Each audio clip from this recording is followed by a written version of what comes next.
Hello, my name is Quinn Kaitner, and this is my coming out story.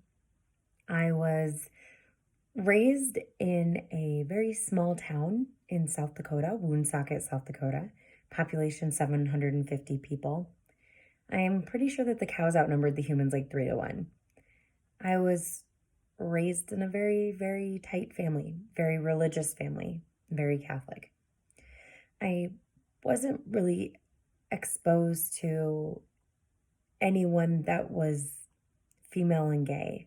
There was one of my classmates that came out at seventh grade, but he was male, and I think he had a really good experience. I don't remember any bullying or anything like that, but I do remember commentary from parents and family members that would casually make comments about my friend being gay.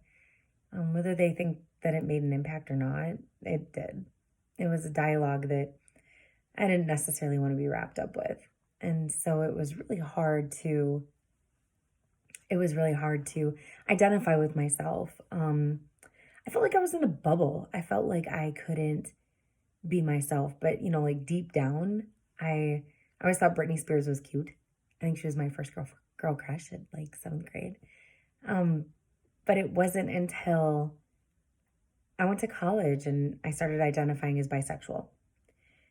Um, I didn't really have any experiences in college. I didn't really have any friends that were lesbians or anything like that, and certainly ones that are not out going full force. I mean, this was 2001, so there might have been some chat rooms or some groups or Facebook really wasn't a thing, so it wasn't really an emergent market. But I just remember thinking like, oh my gosh, like I'm the only one on campus, and I was at a college that was a lot of guys but not a lot of girls. Um, but still, I was like, gosh, this would be the time to like have like, self exploration or really kind of spread your wings and grow in college. But unfortunately for me, it didn't really happen that way. Um, it really was confusing. And I dated guys because I look like this. I thought, well, clearly I'm a female. That means that I should date a guy.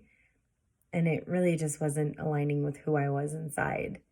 Um, and as people do in college, they experiment and drink. Maybe not everybody, but I did.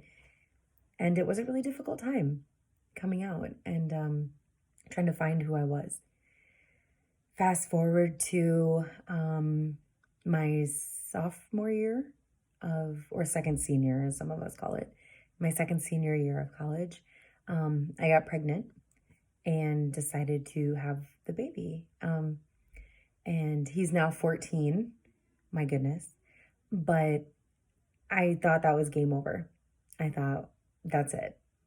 I mean, when you're raised religious, if something like this happens, you get married. And at 22, I didn't really know any different. And so I really thought the best thing to do was to get married and have a family and raise my son in a family. That lasted for about 5 years. And about 28, I couldn't really align with the lifestyle I had created for myself. And so when I was 28, I ended up separating from my son's father and dating a girl. And for the first time, I just remember thinking like, oh my gosh, this is like, oh, it clicks. It just like everything clicked for me. It just felt really natural. It felt really right. And that's when I started saying, I don't think I'm straight. I'm pretty gay. And I remember telling my parents that. And they had really positive experiences, although I really felt like if I would have came out in high school, I probably would have been sent to conversion camp or conversion therapy to pray out the gay. And it just, creating this false world for myself just didn't work anymore.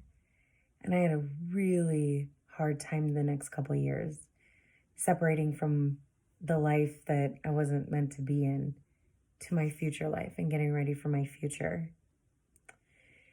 It was a tough transition, but I came out a better individual for it. And when I was 32, I really decided that I wanted to give back to the community that supported me in who I was. And so I got involved in Sioux Falls Pride. And that's our local nonprofit LGBTQA organization. I'm currently the president. I was president last year. And before that, I was the marketing coordinator for the organization and just moved up. It's an experience that has given me personally more than I could ever give back. And last year we had our very first Pride Parade in downtown Sioux Falls, and it was the state's first ever parade. That was one of the biggest things I wanted to accomplish last year. And with the team of amazing individuals, we got it done. I remember growing up, we were at times like the TV was on, and I remember having commentary from my mom saying, "Oh, it's fine, they're gay, but why do they gotta have a parade? Like, why do they gotta be out, and why do they gotta be flamboyant, and all the things that stereotype would go with a gay pride parade." And I just remember that being imprinted into my brain. And I remember thinking, because we were oppressed, up until recently, I could get fired for being gay at work. South Dakota is a right to work state. They do not have to have a reason to fire me. And being gay could very well be on it. Discrimination laws, it doesn't matter. Housing is another one. I always look for someplace, I'm searching for a townhome or apartment that has anti-discrimination laws in place in the lease. That's why it's so important for us in the community to own, because then we don't become displaced. There's also little things in life that really kind of trip you up when you're out and proud. At work, I get questions of really rude jokes. I also get asked inappropriate things, specifically about my sexuality. They don't ask my pronouns. They just ask really inappropriate things. And I take a learning moment with that. And I educate them a little bit on the way too. It's not always easy, but we've come a long way in the community. And for that, I'm thankful. I'm also very tone deaf. I don't pay attention to the crap that's going on in the news. I just have my goals, and I work really hard to reach those goals. And it's not only for the community, but it's also for me personally. And like I said, being out and proud in my community has given me way more than I can ever return. That's my coming out story. 5 years later, I'm dating someone amazing. I'm comfortable in my own skin. And I finally have pride in myself, my true self. Thank you for allowing me to share my story with you.